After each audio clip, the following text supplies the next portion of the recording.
গেল বছর প্রেসিডেন্ট হিসেবে মালদ্বীপের ক্ষমতায় আসেন মোহাম্মদ মুইজ্জু। ক্ষমতায় আসার পরেই ভারতের সেনাবাহিনীকে মালদ্বীপ থেকে সরে যেতে বলেছিলেন তিনি। তবে এর মধ্যেই ভারত সফরে এসে সেই সুর পাল্টে ফেলেছেন।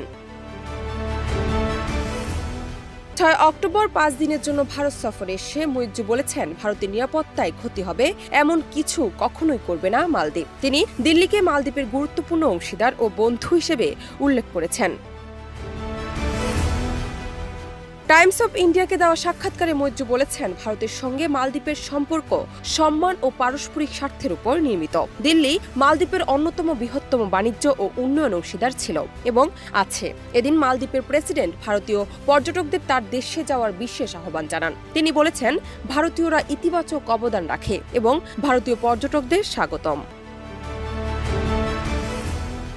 বর্তমানে চরম আর্থিক সংকটে ভুগছে মালদ্বীপ। অর্থনৈতিকভাবে টালমাটাল পরিস্থিতি থেকে মুক্তি পেয়ে মোদির কাছে সাহায্য চাইবে বলে ধারণা করা হচ্ছে। এ নিয়ে মুইজ্জু বিবিসিকে জানান, ভারত আমাদের আর্থিক পরিস্থিতি সম্পর্কে অবহিত।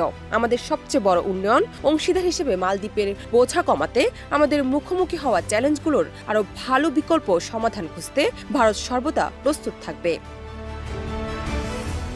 ডেস্ক রিপোর্ট, দেশ রূপান্তর।